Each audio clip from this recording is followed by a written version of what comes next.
हाय, it's मलिका और आप देख रहे हैं आर्टिस्टिक सोल चैनल। सर्दियां हैं तो इन सर्दियों वाली ऊन से ही आपको आज एक क्राफ्ट बनाकर दिखाऊंगी। अब क्योंकि मकर संक्रांति आने ही वाली है तो इसी से रिलेटेड एक क्राफ्ट बनाकर दिखाती हूँ। तो चलिए बिना किसी देरी के इसे बनाना स्टार्ट करते हैं। इसके लिए मैंने यहाँ पर ये स्टिक्स इस्तेमाल की हैं। आपके पास ये ना हो तो आप बैम्बू स्टिक या फिर झाड़ू वाली तीलियों का भी इस्तेमाल कर सकते हैं। लेकिन सबसे पहले हम ये पॉइंटेड पार्ट यहाँ से निकाल कर हटा देंगे क्योंकि इनकी ज़रूरत हमें है ही नहीं। अब जब ये कट जाएंगे तो इन्हें हम जोड़ेंगे। ऐसे प्लस के साइन में रख कर इसे बीचों बीच से हमें पेस्ट करना है। ध्यान रखें कि ये जो ग्लू आप लेंगी वो रबर बेस्ड ग्लू हो जो कि जल्दी भी चिपकती है और बहुत मजबूत भी होती है। इसे चिपकाने के बाद 10 से 15 मिनट इसे अच्छे से सूखने दें ताकि ये एक दूसरे में अच्छे से पेस्ट हो जाएं और निकले नहीं। इनके पेस्ट हो जाने के बाद से ही हम इसके ऊपर आगे का काम करना स्टार्ट करेंगे। इसके लिए मैंने यहाँ पर कलरफुल ऊन का इस्तेमाल किया है। आपके पास ये ना हो ना तो आप वो कलर वाले धागे भी इस्तेमाल कर सकते हैं। अब सबसे पहले मैं अपने मनपसंद कलर को यहाँ बीचों बीच एक गांठ बांधकर अच्छे से टाइटली फिक्स कर दूंगी।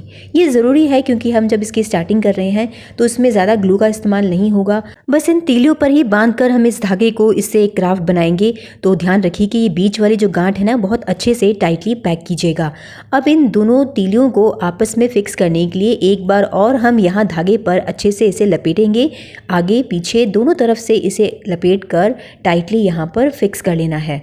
जब आपको लगे कि ये अच्छे से आपस में फिक्स हो गई हैं, हिल नहीं रही हैं, तो अब जो मेन प्रोसेस है ना उसे आप बहुत अच्छे से देखिएगा क्योंकि जो हमारा क्राफ्ट बनेगा अब वो पूरा इसी पे चलेगा। तो इस प्रोसेस को, इस विधि को अच्छे से देखना ज़रूरी है। इसमें क्या करना है कि एक तीली के ऊपर हम इस ऊन को लपेटेंगे, उसे पीछे से घुमाते हुए आगे की तरफ लाएंगे और अगली तीली पर इसी तरह से नीचे से ऊपर करते हुए इसे घुमाते जाएंगे। ये सेम प्रोसेस हमें पूरी तीली पर करना है। इसी से हमारा एक खूबसूरत सा क्राफ्ट तैयार होगा। लेकिन इस पे एक चीज़ और भी आपको ध्यान देनी है कि अगर आपने इसमें कुछ भी चीज़ मिस की है तो आपका जो डिज़ाइन है वो ख़राब दिखने लगेगा।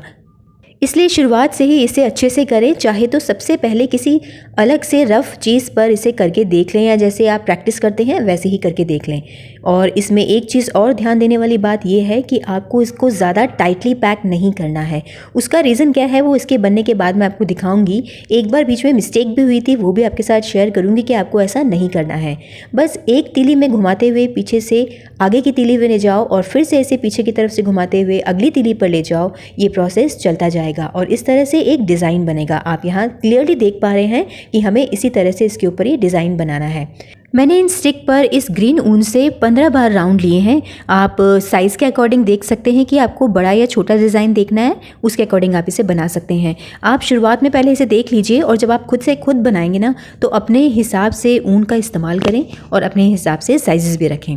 अब जब ये एक बार बीच वाला पार्ट बन जाएगा तो मैं एक नया रंग ले रही हूँ इस ऊन का और इसे यहाँ पेस्ट करके इससे भी मैं 5 से 6 राउंड लूँगी और इसी तरह इसके ऊपर इसको लपेटती जाऊँगी। जैसा कि मैंने आपको बताया था कि इसको टाइटली रैप नहीं करना है, लेकिन एक बात और भी है कि आप इसे थोड़ा सा ढीला भी मत छोड़िएगा।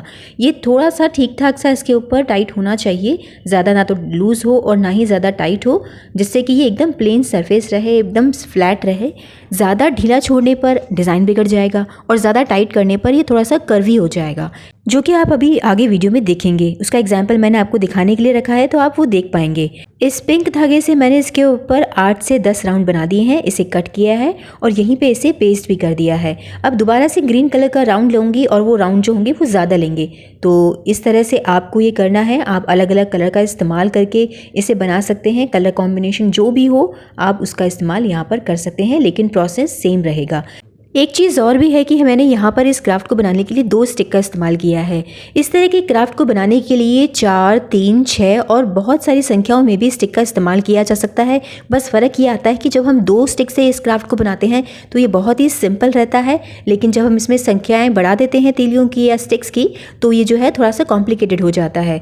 तो जब आप ये वाला सीख लेंगे ना तो आप बाकी की तीलियों के साथ 3-4 तीलियों के साथ भी इसे ज़रूर ट्राई कीजिएगा। मैंने ग्रीन कलर के इस पोर्शन को कंप्लीट कर दिया था। उसके बाद हल्की सी ग्लू लगाई है इन तीनों चारों तरफ स्टिक पर ताकि इसकी पकड़ जो है वो मजबूत बने, क्योंकि अब इसका साइज़ एकदम से बढ़ता जा रहा है। थोड़ी सी ग्लू की हमें यहाँ पर ज़रूरत पड़ेगी और इसी तरह से बनाएंगे। अब देखिए, जो मैंने आपको बताया था कि एक मिस्टेक जो होती है वो ये होती है कि जो हम इसको ज़्यादा टाइटली कर देते हैं तो ये थोड़ा सा ऊपर की तरफ उठने लगता है। तो ये गलती आपको नहीं करनी है। आपको इसे थोड़ा सा लूज़ रखना है, या कह सकते हैं कि बहुत कम टाइट रखिएगा ताकि ये एकदम फ्लैट बने। ये थोड़ी सी मिस्टेक यहाँ पर हो गई थी तो मैंने इसे दोबारा बनाया था। इसे मैंने इस तरह से कंप्लीट कर दिया और अब इसमें हम डेकोरेशन करेंगे। लेकिन उससे पहले हमें एक बहुत ज़रूरी काम करना है और ये है कि इन तीलियों की साइड पर हमें थोड़ी सी ग्लू लगानी है, वही ग्लू जो हमने स्टार्टिंग में यूज़ की थी, ताकि ये धागे यहीं पर फिक्स हो जाएं, यहीं पर पेस्ट हो जाएं। इन तीलियों को काट के हम निकाल देंगे। ग्लू की वजह से ये जो धागे हैं वो बाहर कभी नहीं निकलेंगे।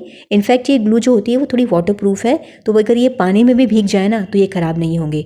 अब डेकोरेशन के लिए मैंने यहाँ पर ये गोल्डन कलर के गोटे का इस्तेमाल किया है। आप राइनस्टोन इस्तेमाल कर सकते हैं या फिर आजकल जो कलरफुल पॉम वाली लेसेस आती हैं वो भी इस्तेमाल कर सकते हैं। तो जैसा कि मैंने आपको स्टार्टिंग में बताया था कि हम मकर संक्रांति के लिए एक क्राफ्ट बनाने वाले हैं यहाँ पर, तो आपने इसे देख लिया होगा। ये है एक काइट जो कि इस ऊन से बनी है। ये उड़ तो नहीं सकती लेकिन डेकोरेशन के लिए बहुत खूबसूरत लगती है। इसके ऊपर मैंने सिल्वर गोटे और सिल्वर बने इस गोटे फूल को भी यहाँ पर पेस्ट कर दिया है ताकि ये बिल्कुल काइट जैसी लुकिंग में आ जाए। डेकोरेशन के मामले में तो आप इसमें कुछ भी जोड़ सकते हैं, उसके लिए कोई लिमिटेशंस नहीं है। अब इसे बनाने के बाद हम इस काइट के नीचे वाले पार्ट को बनाने वाले हैं और उसके लिए मैंने ये ली है ग्लिटर शीट। वो इसलिए ली है ताकि हम जब इसकी प्लेन साइड पर काम करेंगे ना तो बैक साइड में ये खराब नजर ना आए। अब इसके ऊपर मैंने एक ट्रायंगल शेप बना ली थी और इस ऊन को ट्रायंगल शेप में कैसे पेस्ट करना है आप वो यहाँ देख पा रहे होंगे। आपको एक स्टिक की हेल्प लेनी पड़ेगी। जब भी आप किनारे पर इस ऊन को फोल्ड करें तो इस स्टिक को इस तरह से रखकर अच्छे से पेस्ट कर दें ताकि वो ट्रायंगल शेप में ही आए। अगर आप बिना स्टिक के इसको करेंगे तो ये राउंड शेप लेने लगेगा जो कि इसको कवर नहीं करेगा। इनफैक्ट थोड़ा सा जो हमारा ये जो शीट है ना वो दिखने लगेगी। ये मैंने इसके ऊपर पूरी तरह से पेस्ट कर लिया है।